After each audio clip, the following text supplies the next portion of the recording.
दोस्तों नमस्कार, कैसे हैं आप सभी। उम्मीद करता हूं आप सभी अच्छे होंगे। दोस्तों आज हम क्लास 10th वाले बच्चों के लिए ऐसा प्रश्न बताने जा रहे हैं जो बोर्ड एग्जाम में 6 नंबर का आता है और 101% आता है। तो मेरे प्यारे दोस्तों, वीडियो अच्छी लगती है तो लाइक करना। जो छात्र चैनल पर नए हो वह चैनल को जरूर सब्सक्राइब कर लें तथा बेल आइकन को प्रेस कर लें, जिससे आने वाली वीडियो को नोटिफिकेशन समय समय पर मिलता रहे। और दोस्तों अपने मित्रों में इस वीडियो को शेयर करना ना भूलें। तो दोस्तों पहले प्रश्न को पढ़ लेते हैं। लिखा हुआ है दो संख्याओं का अंतर 6 है और उनका गुणनफल 187 है, तो उन संख्याओं के वर्गों का योगफल क्या होगा। दोस्तों ऐसे प्रश्न को हल करने के लिए हमें दो संख्याओं को मान लेना चाहिए। तो बेटा यहां लिख देंगे हम हल और लिख देंगे माना पहली संख्या बराबर x, दूसरी संख्या हो जाएगी हमारी बाई। ठीक है। और बेटा इसको देखो कैसे हल करते हैं, समझना। देखो यहां लिख देंगे पहली शर्त माने प्रथम शर्त,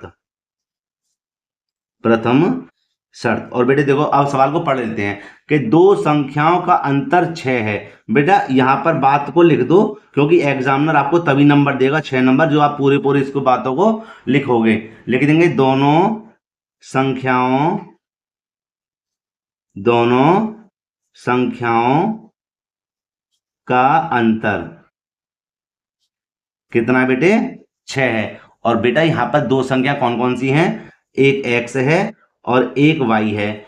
इन दोनों का अंतर है ना, माने घटाओ कितना है, 6 है। यह हो जाएगा हमारा समीकरण नंबर 1। अब देखो थोड़ी सी बात को मेरे गौर करना, समझना।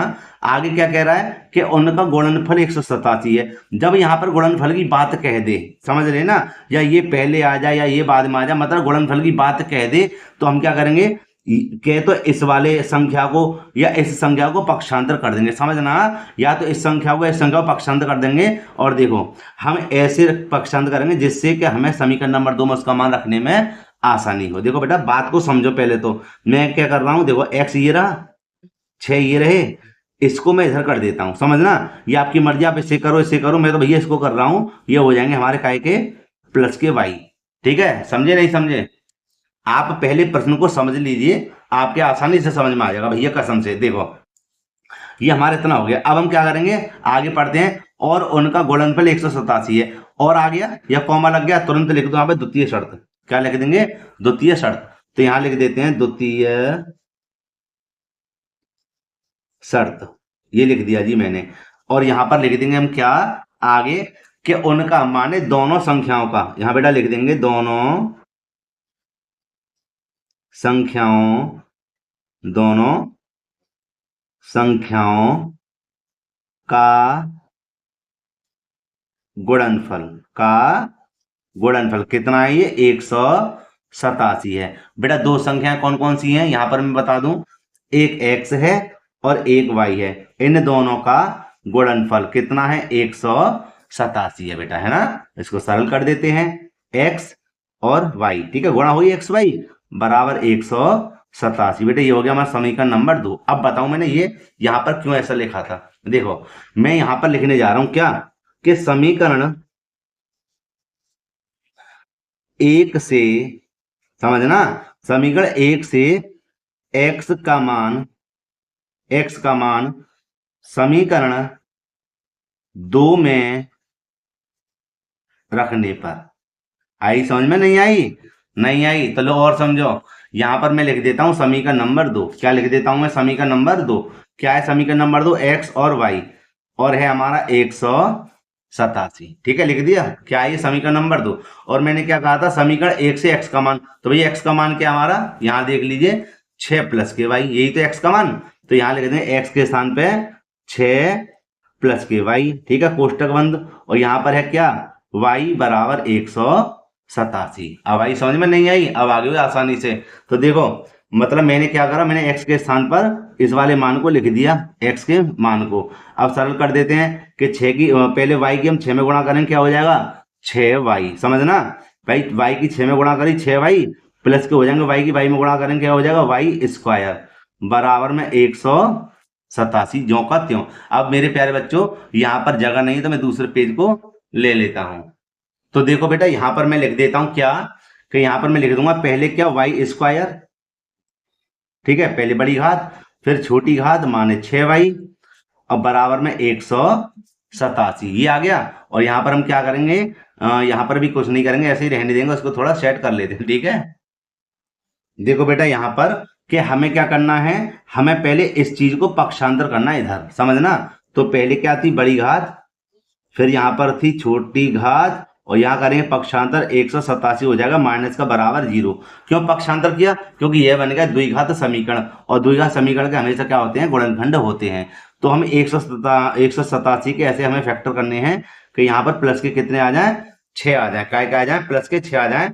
तो बेटा हम यहाँ पर इसको लिख लेते हैं अलग से, देखो आपको समझाएंगे। यहाँ पर मैं कर लेता हूँ 187 के गुणनखंड, ठीक है। और ये जो 187 होंगे किससे जाएगा भाग, तो देखो बेटा इसमें हम लगाते हैं सबसे पहले 11 का भाग, है ना, 11 का जाएगा। देखो 11 एकम 11, समझे, 18 में से 11 गए तो कितने में 7 और यहाँ 7 है 77 हो गए, 11 सत्ते 77 और ये हो जाएगा 17 एकम 17। ठीक है, तो हम इसको यहाँ पर लिख देते हैं। बेटा लिखने का तरीका देखो क्या लिखेंगे, यहाँ पर हम करेंगे वाई स्क्वायर और पहले लिखेंगे सबसे बड़ी संख्या कितनी, 17y और माइनस के लिख देंगे 11y और माइनस के 187 बराबर 0। अब देखो 3 भाग थे, मैंने इसको 4 भागों में बांट दिया।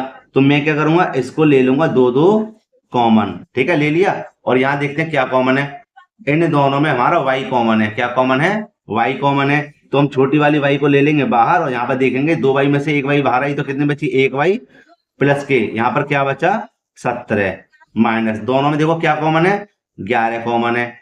y माइनस और माइनस प्लस, मतलब जब कहीं बाहर माइनस हो, कोष्टक के बाहर माइनस हो, अंदर का चिन्ह बदल जाता है। और देखो अभी हमने 11 का भाग लगाया था, देखो यहीं पर ही कितनी बार गया था, 11 का भाग लगाया था कितनी बार गया था, 17 बार। तो यहाँ लिख देंगे 17 बराबर 0। अब देखो इन दोनों में क्या कॉमन है, इनमें है y प्लस के 17 कॉमन और यहाँ क्या है y माइनस के 11, y माइनस के 11 बराबर 0। अब आई समझ में नहीं आई, ठीक है। और देखो यहाँ पर हम क्या करेंगे, जब बराबर में 0 है तो यहाँ लिख देंगे y प्लस के 17 बराबर 0 और यहाँ लिख देंगे y माइनस के 11 बराबर 0। तो यहाँ देखो बेटा y बराबर, जब इसको इधर पक्षांतर करेंगे तो काय के हो जाएंगे माइनस के 17, ठीक है। और यहाँ हम देखेंगे यहाँ पर हो जाए काय के प्लस के 11, ठीक है। तो यहाँ बेटा ध्यान दीजिए ये तो लागू नहीं क्योंकि ऋणात्मक है। इस वाले ये एक संख्या तो मेरे पास कितनी आ गई, 11। अब मुझे इस 11 का मतलब y का मान समीकरण नंबर 1 या समीकरण नंबर 2 में रख देना है, तो मेरे पास उस x का भी मान प्राप्त हो जाएगा। तो मैं यहाँ पर लिख देता हूं y का मान, वो आपकी मर्जी किस में रखेंगे, मैं तो भैया y का मान समीकरण 1 में रखने पर, मतलब मैं तो समीकरण नंबर 1 में रखूंगा। तो समीकरण नंबर 1 बेटा हमारे पास क्या था, मैं एक बार आपको दिखा दूं, था हमारे पास x माइनस के y बराबर 6 है। तो यहाँ पे लिख देंगे x माइनस के y बराबर 6 हो गया। अब देखिए कि हम इसको नहीं लेंगे क्योंकि ऋणात्मक है, इस वाले को लेंगे। y का मान क्या है, 11 है। तो यहाँ हो जाएगा x माइनस के 11 बराबर 6 और x बराबर 6, ये रे इसको पक्षांतर करना, क्या हो जाएगा प्लस के 11 हो जाएंगे, ठीक है बेटे। और यहाँ हो जाएगा हमारा x बराबर 11 और 6 बेटे कितने हो गए, 17, कितने हो गए 17, ठीक है। तो ये दो संख्याएं हमारे पास निकल कर आ गई। लेकिन सवाल में पूछा क्या है, सवाल में पूछा है कि उन संख्याओं के वर्गों का योगफल क्या होगा। यहाँ समझा दूं मैं कि उन संख्याओं के वर्गों का योगफल क्या होगा। योगफल माने जोड़। तो हम यहाँ पर देखो संख्या निकल के आई, हम यहाँ साइड से इसको कर देते हैं। देखिए कि यहाँ पर हम लिख देंगे संख्याएं कौन कौन सी आई हैं। एक तो निकल के आई है 11 और एक निकली है 17। इन संख्याओं के वर्गों का, समझ रहे हैं, वर्गों का योगफल क्या होगा, समझ गए कि ना समझे। ठीक है भैया, देखो इधर कि 11 का वर्ग क्या होता है 121 और 17 का क्या होता है 289, यही तो होता है भाई। 11 की 11 में गुणा कर, 11 दूनी 22 मत कर देना, समझ रहे हैं, ये हो जाएगा वर्ग है ये। तो 11 की 11 में गुणा करेंगे हो जाएगा 121 और 17 की 17 में गुणा करेंगे 289। अब इनको जोड़ देते हैं, देखो 9 और 1 कितने हो गए 10, हासिल लगा 1, 8 और 2 10 और 1 हासिल का 11, हासिल लगा 1, और देखो 2 और 1 3 और 1 हासिल लगा, कितने हो गए 4, समझे। तो उन संख्याओं का योगफल कितना आएगा 410 होगा। और मेरे प्यारे बच्चों यही इसका आंसर है, ठीक है ना। तो मेरे प्यारे दोस्तों मुझे बताना वीडियो कैसी लगी और यह प्रश्न मैं फिर से कहता हूँ वेरी वेरी मोस्ट इंपोर्टेंट है, इसको आप अच्छे से तैयार कर लेना। तो एक बात कहूंगा, अगर वीडियो अच्छी लगी हो तो लाइक करना, और जो छात्र चैनल पर नए चैनल को जरूर सब्सक्राइब कर लें तथा बेल आइकन को भी प्रेस कर लें, जिससे आने वाली वीडियो को नोटिफिकेशन समय समय पर मिलता रहे। मिलता है इसी प्रकार एक और वीडियो में। जय हिंद।